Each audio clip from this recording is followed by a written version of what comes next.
Hey, Center Grace family, it is so good to be back with you again today on Wednesday.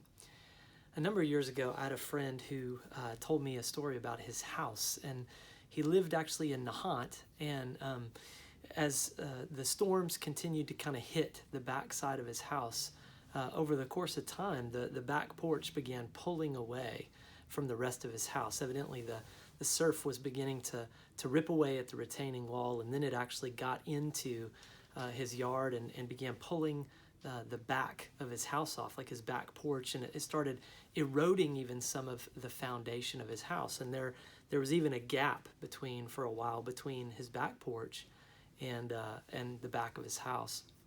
And that story actually makes me think a little bit about our topic for today, because when it comes to the idea of discipleship and our work, that's what we're going to talk about today, is our work. I think a lot of times there's a gap, and it's really big if we're honest, because we have this feeling of thinking that, discipleship is one thing, that's what we do, it's religion, that's sacred, but then our work, well, that, especially if we're not in full-time vocational ministry, right, that's secular, and God probably doesn't have much to do with that. And that couldn't be further from the truth. And so that's what we're going to talk about today, is what is the role of work in this whole dynamic of discipleship, of being made into the image of Jesus. And if you remember, it sits on our trellis. It is supposed to be part of our life of fruitfulness as we're being made more and more into the image of Jesus. And when it comes to this conversation about work in particular, I want to remind you of a word. It's the word vocation. We use the word vocation a lot of times when we're talking about a job, and that's totally and completely fine and appropriate. But the word vocation is based on a Latin word, and it literally means to call.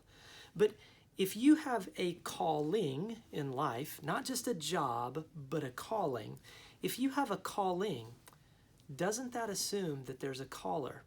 And that's really what we want to focus in today on, is this idea of God being the caller of our life.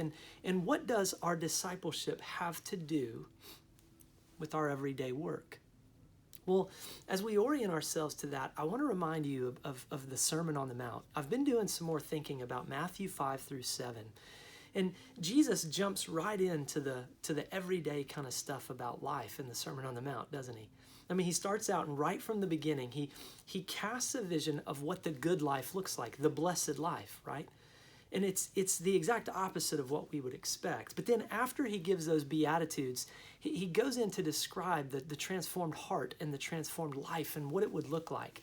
And the culmination of Jesus' sermon happens in Matthew 7, 24 and 25. It takes us back to the story of my friend's house and how the foundation of his house was beginning to get eroded, and how things began to pull apart. Because in Matthew 7, 24 and 25, Jesus says, "The one who hears these words of mine and puts them into practice, that person's like a wise man or wise woman. That person has built their life on something solid." So it's not just that we hear Jesus' words, but that we put them into practice. And when we do that, our life is built on a solid foundation. But when we don't, it's as if our lives are built on sand, Jesus says. We become foolish, and things begin pulling apart. And when the waters rise, and when the storm begins to hit our house, and when life just happens, all these gaps begin opening up in our lives. So what is the role of our work in our discipleship? How do those two things fit together? And how is it that as we base our life on the teachings of Jesus, that actually transforms the way that we view our work? Well, two things that I want to point out again today. First is that we are called first and foremost to belong to Jesus. Remember that when we talk about this idea of vocation, we're talking about the idea of calling. But typically, when we think about the idea of calling, we're just thinking about our jobs. We use the word vocation to just refer to our jobs, but there's a vocation that's ahead of that, a calling that is more primary even than our vocation. And that's the fact that we're called to belong to Jesus.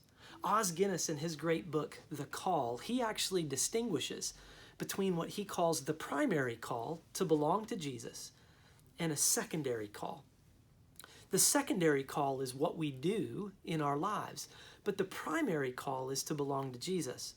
But that primary call to belong to Jesus, that gives shape, doesn't it, to our secondary call. And that leads us to this second idea. It's not just that we're called to belong to Jesus. We are called to learn from Jesus in all we do. See, it's the primary call that actually gives shape to our secondary call.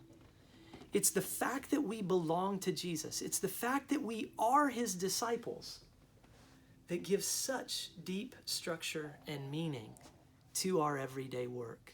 Think about it this way. Dallas Willard has this great quote of the way that he describes discipleship. He says that discipleship is learning from Jesus how to live like him. That's what discipleship is. Discipleship is learning from Jesus how to live like him. And that would include your everyday work. Because again, think about it. If we're going to learn to live like Jesus, what that means is that we're going to learn how to do life the way that Jesus did life. But that doesn't necessarily mean that I'm going to do all the same things that Jesus did, right? Like Jesus already lived that life.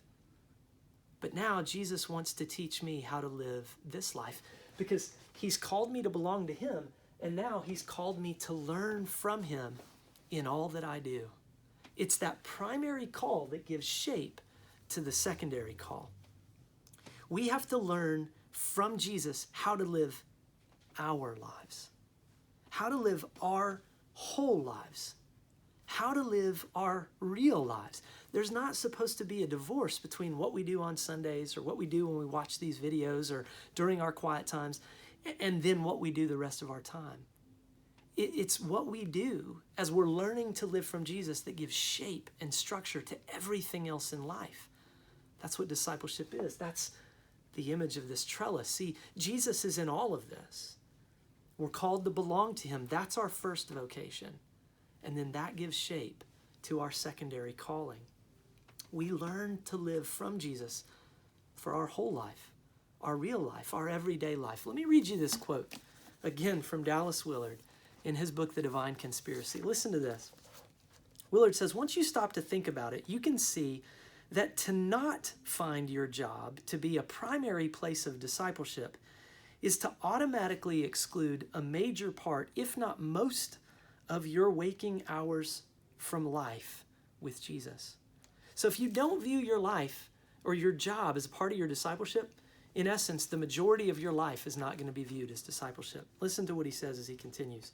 It's to assume to run one of the largest areas of your interest and concern on your own or under the direction and instruction of people other than Jesus.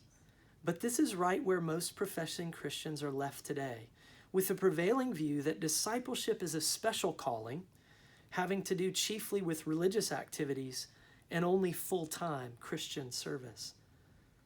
But see, the bottom line is, Jesus doesn't call any of us as part-time disciples. Yeah, there may be some of us who work within the church that our secondary calling is to be pastors or ministers, to serve the church, the people of God. But all of our calling is to belong to Jesus.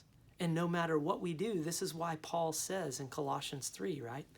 That whatever we do, we work at it with all our heart, for it's the Lord that we're serving. See, it's the primary call that gives shape to our secondary call. So our work is immediately influenced by our discipleship. And our discipleship takes place even within the confines of our work. We're learning how to live real life the way that Jesus would live it if he were us. That's what discipleship is. And that's how work fits into it.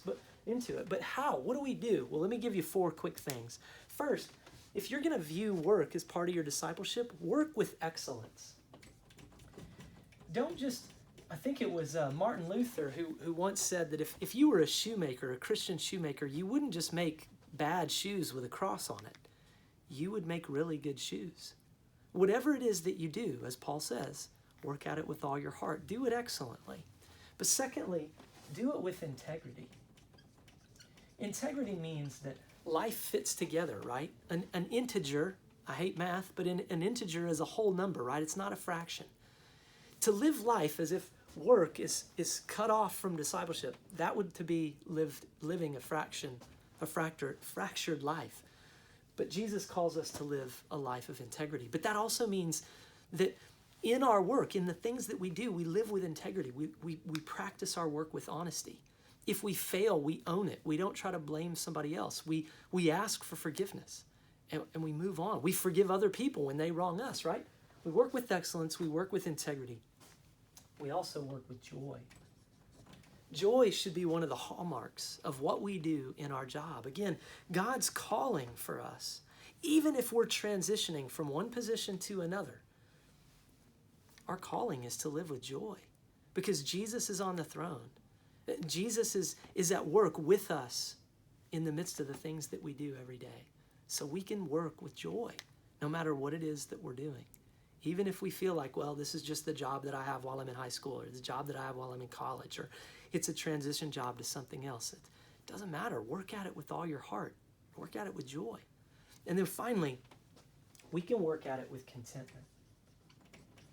We can work at whatever it is that we do with contentment because, again, we know that Jesus is with us in the midst of that work. That was one of Paul's points. If you remember back when we did our sermon series on 1 Corinthians, we only got through about chapter 7, but that's one of Paul's points in chapter 7. Whatever it is that you do, you can serve with contentment because God is with you in the midst of that work. Church, I hope that as you go through your everyday, whole, real life, that you understand that your work is part of your discipleship because you're called to belong to Jesus and you're called to learn from him in everything that you do. We love you guys and we'll see you on Sunday.